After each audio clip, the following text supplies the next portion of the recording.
Alors, maintenant, au niveau des priorités opératoires, on est quand même confronté à une situation qui arrive assez souvent, c'est quand on a une fraction. Si jamais je me retrouve avec un calcul comme ça, dans lequel j'ai une multiplication, une division et une soustraction, quelle est l'opération que je dois faire en premier? En théorie, je suis censé faire les multiplications et divisions en premier, mais là, j'ai un problème de hiérarchie en fait. Déjà, est-ce que je peux faire celle-là avant celle-là, ou celle-là avant celle-là? C'est pas évident. Donc nous avons cette règle-là. Un trait de fraction fait office de parenthèse. Faire office de, ça veut dire remplace, suppose. C'est ça, remplace. Autrement dit, quand j'ai mon trait de fraction, c'est exactement comme si j'avais ceci.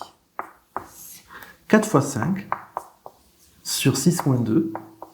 Mais le trait de fraction fait office de parenthèse. Autrement dit, dans votre tête, il faut bien comprendre que ça et ça, c'est la même chose.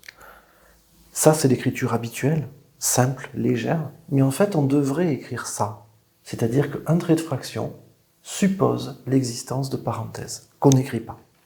Et donc là, c'est clair. On va devoir faire le 4 fois 5 en premier, et on va devoir faire le 6 moins 2 en premier. Et ce n'est qu'après qu'on fera la division.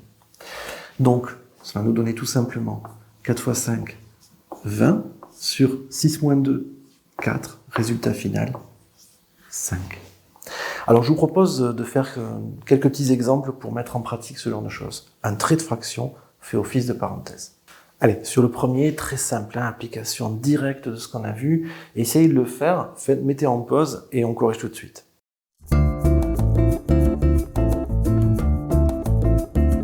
C'est bon?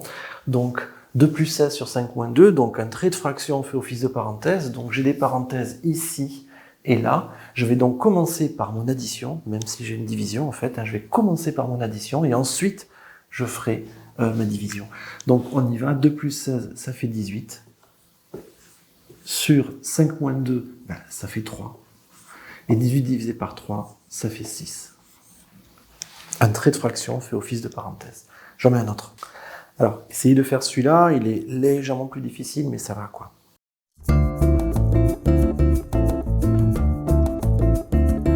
C'est bon? Alors, on y va. Première étape, donc, je calcule en haut, je calcule en bas, et ensuite je ferai ma division. Et en haut, je remarque que j'ai deux blocs, une opération faible et une opération forte. Je commence par la multiplication, bien sûr.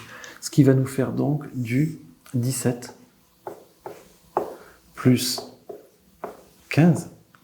Et en bas, je vais avoir du 2 fois 3, c'est-à-dire 6, moins 4. Alors, une fois que je suis là, toujours pareil, j'ai à nouveau un calcul avec une fraction, en fait, une division. Elle fait office de parenthèse, donc je vais calculer en haut, calculer en bas. 17 plus 15, ça nous fait du 32.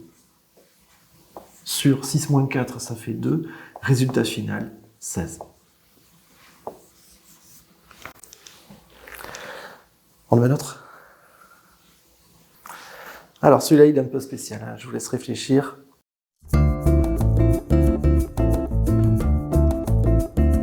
C'est bon?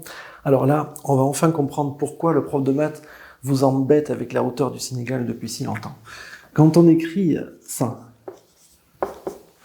souvent le prof de maths il dit non, c'est pas bon, le signe égal là, il n'est pas bien placé. En fait, le signe égal, il faut le mettre comme ça. Voilà. Il faut que le signe égal, il soit vraiment pile en face du trait de fraction. Et ça fait vraiment caprice de prof, quoi. Et en fait, non, il y a une vraie raison à tout ça. Je vous montre pourquoi. Regardez cette chose.